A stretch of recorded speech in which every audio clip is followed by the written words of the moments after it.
이 교육에 많은 문제들이 문제 해결하고 자기 혼자 살아가도록 하기 위한 것인데, 근데 그런 것들이 교과서 때는 나오지 않는다는 것이 중요한 문제가 됩니다. 제가 말씀드리고 싶은 것은 결국 우리가 하는 일은 자립을 시키기 위해서 하는 일이다. 이걸 우리가 놓치면 안 된다는 것을 첫 번째로 이제 말씀드리고 싶고요. 그러니까 우리가 공부하실 때도 비록 지식적인 자립을 시키기 위한 것이더라도 결국은 자립하도록 혼자 공부해나가고 내가 도와주지 않아도 내가 가르쳐주지 않아도 이제 혼자 할 수 있도록 하기 위해서 가르치는 것이어야 돼요. 자립할 수 있도록. 그 부분에 대해서 우리가 답만 알게 해주고 암기하게 하고 하는 현재의 교육 방식은 근본적으로 정말 큰 의문을 갖고 문제의식을 갖고 봐야 될 점이다. 한 말씀 먼저 드립니다. 자, 두 번째는 교육이라는 건 사람 만드는 것이다. 교육은.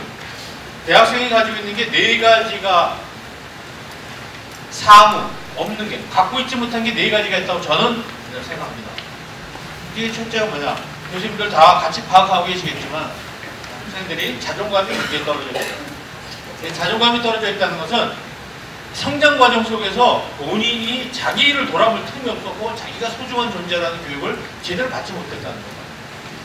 특히 경쟁 속에서 내가 상당히 점수 중심으로 봤을 때 우수한 점수에 속하지 않은 그런 아이들은 저 자존감이 완전히 떨어져 있습니다. 그러니까 아까 제가 칭찬 샤워할 때 우는 애들이 나온다는 거예요. 가끔. 칭찬을 안 받아가지고. 두 번째는 뭐냐면 위전이 없어요. 목표가. 아까 문제의식 때 말씀드렸잖아요. 왜 문제의식이 없냐? 내가 이만큼 돼야 되는데 나는 현재 이거다. 큰일 났네. 그래서 공부를 하는 건데 동기가 없어졌어요. 왜? 나 이만큼이 이게 없거든요. 이것이 없는데 문제의식도 없는 것이고 목표도 없는 것이죠. 그러니까 아무 개선이 되지 않습니다. 학습 동기 그런 것들이 움직이지 않습니다. 세 번째는 자립심은 말도 못하게 합니다. 어떤 문제를 해결해야지 자기가 해나갈 수 있습니다.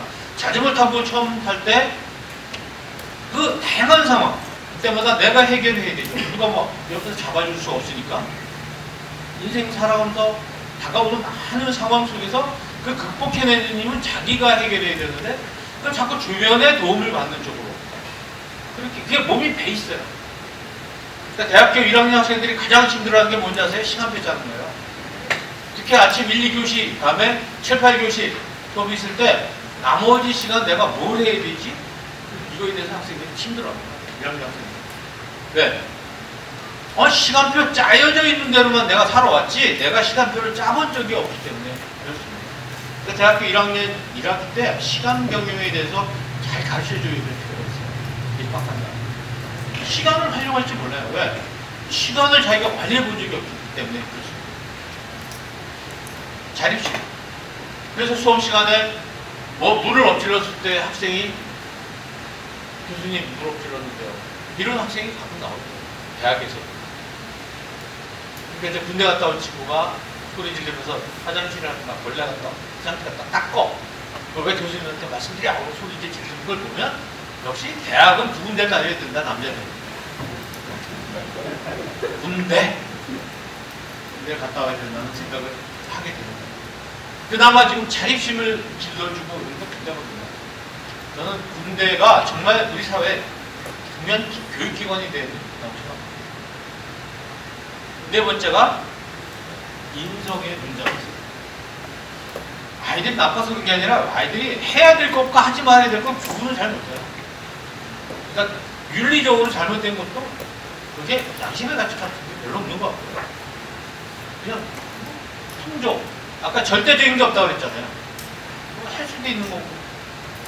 그러니까 선을 자기가 긋고 기준을 자기가 긋고서 해요. 아까는 이게 기준이었는데 지금은 이게 또 기준이고. 매번 기준이 달라지는 거예요. 그래서 사람이 사람다워야 하는 부분이 흔들리기 시작돼요. 많은 문제가 일어나는 거예요. 기가 막힌 일이 일어나잖아요. 할머니한테 봉사하라고 요양원에 보냈더니 할머니 가서 목살이 울지않나 기가 막힌 일들이 막 생겨나는 거예요. 이게 지금 대학생들이 가지고 있는 네 가지 문제. 앞으로 보완해야 될 것. 다시 말하면 교수님들이 마지막 공정인 이 대학에서 이 부분을 좀 신경 써주셔야 될 것 같아요. 만약에 대학교에서 먼저 이 부분을 다루지 않는다면 아무 데서도 이걸 가르치지 않고 내보내게 되는 것이고, 그렇게 되면 학생들은 사회생활을 하면서 굉장히 많은 어려움을 겪게 될 것이다. 그러니까 부모님하고도 저런 가지 얘기 안 해요. 아까 우리 엄마 같은 교수님 말씀하시더라고요. 아이들이 부모하고도 얘기를 안 하기 때문에 학교에서 엄마 같은 교수가 돼서 얘기를 좀 아이들 많이 들어주고 얘기를 해줄 수 있는 게 참 중요하다, 상황이지. 아까 급해졌다는 말씀하셨는데 아주 동감합니다. 그러니까 대학이요, 전공 과목만 가르쳐서 내보낸다고 생각하면 안 돼요. 이 교양 과목이나 인성 과목, 기초 과목이 너무 중요하다고 봅니다. 교육이라는 건 변화가 있어야 되는 것이죠. 교육을 받았는데 변화가 없다. 여러분도 마찬가지거든요. 벌써 오늘 4시간 가까이 이제 교육을 받으시는데 뭔가 오실 때하고 지금 생각이 달라져 있거나 그게 뭔가 달라졌어요. 아까 그 세진이 로봇 다리를 보시면서 뭔가 충격을 받으셔야 되고, 그런 아이를 이렇게 세우는 게 교육이죠. 일어설 수 없는 아이를 힘들어도 힘들게 훈련시켜서 일어서서 자기 혼자 세상을 남의 도움을 받지 않고 살아갈 수 있게 하는 게 교육이죠. 그러니까 매일 남에게 의존하고 의지하고, 성적 나쁘다고 부모가 학교로 교수님한테 전화하고, 학점 올려달라고 학부모가 전화하고 이게 지금 기가 막혀요. 또 수강 신청 엄마가 대신해주고, 저한테도 그 학점 때문에 전화한 부모가 2분 있었는데 그 부모님 저보다 많이 어리기 때문에 제가 혼내줬습니다.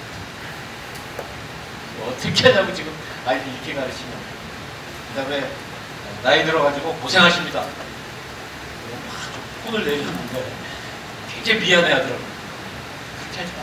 심지어는 기업에 지금 신선 연수교육 받는데 엄마가 와가지고 우리 애는 힘드니까 저런 거 시키지 말라고, 회사 인사부에 와가지고 우리 애는 이력적으로 좀 발령을 내달라고 얘기를 하고, 회사마다 그런 일이 있어요. 여기 굉장히 좋은 회사에 제가 연수교육 갔는데, 연수교육 받는 학생들이 예를 들어서 몇 주간 동안 봤잖아요. 근데 중간에 없어진 거예요.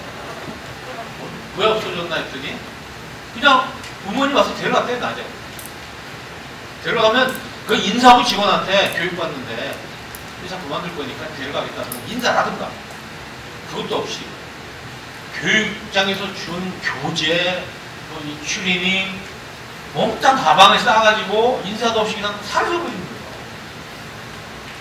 이런 일이 지금 기가 막힌 일이 벌어지고 있어요. 그러니까 기업체에서는요, 대학을 향해서 손가락질하는 거예요. 당신들은 애들을 어떻게 가르칩니까? 이렇게 불량품을 만들어내느냐. 근데 우리 입장에서 어떻습니까?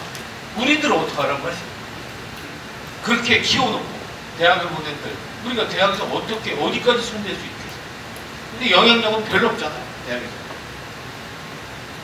그래서 우리가 지금 이 문제를 제기하는 것은 대학이 이 문제를 책임져라는 얘기가 아니고, 상황이 이런데 우리가 부모된 심정으로 학생들을 정말 관심을 갖고 이런 부분을 지도하지 않으면 안 되겠다. 어떤 방법으로든. 그렇지 않으면 이 다음에 이것이 전부 우리 사회에 부담이 되는 거죠. 인간의 행동을 바꾸는 것이다. 인간의 행동은요, 굉장히 많은 부분들이 영향을 줍니다. 개인차가 있죠. 유전 환경이 있죠. 학생마다 다른 그 지능과 적성이 있어요. 그리고 학력 같은 것들, 창의력, 기타 이런 것들이 사람에게 변화를 주는 요인이라고 보통 이야기를 합니다. 근데 그게 중요한 건 아니고, 인간의 행동을 어떻게 바꿀 것이냐 하는데 KSA라는 게 있는데, 이게 오늘 중요한 거예요. KSA. 사람을 어떻게 하면 바꿀 수 있을까? 사람은 언제 변화하는가? 바로 K. 어떤 것에 대해서 알고 있는 지식이 바뀔 때, 지식 수준이 달라질 때 사람은 변한다는 거예요. 몰랐던 거 알게 되면 바로 그걸 아는 걸로 하거든요. 저는 몰랐으니까 내가 이렇게 해먹지만 내가 이 방법을 알게 된 이상 나는 이 방법을 쓰겠다든가, 이 물건이 없는 줄 알았는데 있구나, 나 그럼 이 물건을 쓰겠다든가, 뭔가 달라집니다. 몰랐던 걸 알게 되면. 그게 뭐예요? 교육이죠. 교육의 한 부분이죠. 두 번째는 기술입니다. 하는 방법을 몰랐는데, 내가 할 줄 몰랐는데 이제 할 줄 알게 됐다는 거죠. 뭘 어떻게 이렇게 하니까 되더라. 뭘 잡아가지고 하니까 되더라. 뜨거운 냄비인데 뭘 어떻게 잡아서 하니까 냄비가 잘 뜨겁지만 안 뜨겁게 느껴지더라. 그럼 방법을 알게 되면 그다음부터 그 방법을 사용하게 되죠. 그래서 사람들은 도구를 만들고 기술을 익히게 되는 것입니다. 그럼 사람이 달라지죠. 자전거를 탈 줄 아는 아이는 자전거는 손으로 들고 배달하지 않습니다. 자전거를 타고 배달하고, 오토바이 탈 줄 아는 오토바이 타고 배달을 하겠죠. 세 번째는 어떤 것에 대해 내가 어떤 대상에 대해서 어떤 감정이나 호감을 갖느냐에 따라서 행동이 달라진다는 것입니다. 그렇죠? 학생이 공부에 대한 태도가 좋으면요, 공부 열심히 합니다. 공부에 대해서 매력을 느끼지 않으면 공부가 안 하게 돼 있어요.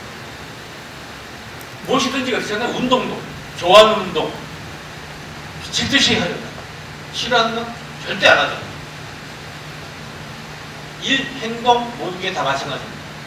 자, 그림을 그려보면 교육이라는 것은요, 제일 먼저 해야 되는 첫 단계가 소통이에요. 아까도 말씀드렸죠. 학생하고 소통을 하는데 소통의 첫 단계가 뭐냐면 코드를 맞춰가면서 관계를 맺는 거예요. 그러니까 첫째 시간, 둘째 시간 거듭될 때 교수님들과 학생들하고 관계를 맺기 위해서 굉장히 노력하셔야 돼요. 관계는 그룹별로는 잘 안 되잖아요. 어떻게든 개인적인 관계를 맺기 위해서 노력을 많이 하셔야 돼요. 개인적인 관계가 없으면 소통이 안 돼요. 개인적인 관계는 아까 우리가 뭐 사인을 했다든지 뭐 인사를 나눴다든지 그러면 이 컬러 이런 걸 가지고 특정한 사람과 또 중요한 얘기를 했다든지 인연을 갖는다든지 했을 때 관계가 형성되는 거예요. 교수님과 학생도 관계지만 학생과 학생도 이런 관계를 맺어줘야 됩니다. 저는 크리스찬인데 교회 끝면 이런 이론이 있어요. 처음 교회 나온 사람이 6명만 알게 되면 절대 딴 교회 안 간다는 거예요. 그 교회 교섭관에서. 근데 계속 갔는데도 아는 사람이 6명이 안 되면 딴 교회로 간다는 거예요. 학교도 마찬가지예요. 학생들이요, 학교에 자기하고 절친이 6명만 되면 학교 못 옮깁니다. 그 환경이 너무 좋고, 또 존경하는 자기 멘토 교수님이 계시면 학교 못 옮겨요. 그 학교에서 공부하고 그럴 거예요. 근데 교수님도 특별히 뭐 마음에 드는 교수님, 관계 있는 교수님 안 계시고 친구들도 뭐 잘 모르고 이러면 외로워지거든요. 그래야 관계를 맺고 그 다음에 그래야 전달이 가능해지는 거예요. 상대방을 알아야 뭐 어떻게 표현하면 알까, 어떻게 하면 이해할까를 알게 됩니다. 학생이 뭘 필요로 할까 이런 걸 알게 되기 때문에 그렇습니다. 그런 부분에서는 제가 애를 많이 써보는데 15주가 너무 짧아요. 뭐 알 때쯤 되면 벌써 중간 넘어가고 끝나고 너무 안타깝고, 게다가 수업이 여러 개 있으면은 다 포기합니다. 그냥 형식적으로 강의하고 그냥 끝내고 그냥 반복되는 거예요. 반복. 그럼 한 학기에 한 명의 제자도 만들지 못하고 그냥 다 수강생으로 이렇게 해서 끝내버리는 상황이 될 수가 있다. 그 다음에 설득 같은 건 더 어려워집니다. 일단은 소통이 돼야 됩니다. 강의라는 거, 수업이라는 건 소통이 기본인데, 소통이라는 건 그냥 내가 말을 똑바로 한다고 소통되는 게 아니라는 거죠. 상대방이 이걸 받아들였을 때 그 점은 관계를 맺어야 되고 전달하고 설득을 해야 된다. 이걸 무시하면 안 됩니다. 근데 상대방과 어떻게 하면 변화를 줄 수 있느냐 그러면 상대방의 머리를 향해서 그 사람에게 날리지를 주고 손발을 향해서 스킬, 방법과 능력을 길러주는 것이죠. 근데 빠진 게 세 번째인데, 가슴을, 애티튜드를 우리가 자극해야 됩니다. 학생의 애티튜드. 그러니까 말을 뭐 소를 물가로 끌고 가도 지가 안 먹겠다면 할 수 없는 거잖아요. 그래서 이 애티튜드 부분이 완성돼야 이 세 가지가 같이 합쳐졌을 때 우리는 전인적 변화 또는 전인적 교육이라는 걸 말할 수가 있습니다. 지금 우리는 전인이 아니고 부분적인 교육을 하고 있는 겁니다. 주로 난리지. 학생의 머리만을 향해서, 그러니까 머리가 원래 태어날 때 지능이 좋은 애들은 공부를 잘할 수밖에 없는 구조 속에서 학생들은 좋은 태도를 가져도 점수에 반영이 되지 않는 것이죠. 라디오이지가 신문 하나 올려서 붙여놓은 거 있는데 짬날 때 한번 읽어보신 거 아닙니까? 우리 교육이 얼마나 지금 잘못 가고 있는지. 서울대 교수신데 지금 암 투병 중인데 가발 쓰시고 정말 최선을 다해서 지금 학생들 가르치고 있어요. 학부 학생들. 그래도 대학원생들만 붙잡고 거기가 뭐 정부에서 굉장히 많은 비용을 주고 있잖아요. 지금 사실. 학부 학생들한테 주는 게 없어요. 학부학생들을 데리고 어디 해외 나갈 수가 없다는 거예요. 대학원생들은 이렇게 저렇게 돈 따가지고 갈 수 있는 게 가는데, 그럼 뭐 진작부터 이 친구들을 잘 길러야 되는데 그 다음에 대학원생들만 붙잡고 하니까 문제가 있다, 그런 얘기예요. 어쨌든 간에 교육이라는 건 변화입니다. 근데 부분적인 변화가 아니라 전인적인, 균형적인 변화를 의미하는 것이고, 그렇게 해서 자립할 수가 있죠. 그리고 그 자립이라는 것은 전인적인 자립이니까 인성 부분이 제대로 되어 있는 걸 의미하는 것이죠. 인성적으로 제대로 되어 있는 그런 자립을 우리가 목표로 하는 것이 교육이다. 잘 가르쳐야 됩니다. 그런데 우리는 지금 이걸 잘 안 하고 있다는 게 뭐죠? 이 두 부분. 이게 대학에서만 바꿔서 이렇게 못하고 있으면 괜찮은 거예요. 근데 우리 고등학교는 진짜부터 때려쳤고요. 중학교도 진짜부터 때려쳤어요. 지금 초등학교가 약간 변하고 있는 정도. 근데 이렇게 불균형하게 아이들을 우리가 세금 낸 돈으로 가르쳐서 내보내면 이들이 사회생활 할 때 제대로 적응하지 못해서 본인들이 굉장히 고통받게 돼요. 결과적으로 본인들이 일어나서 살아갈 수가 없게 되는 거예요. 또 뭡니까?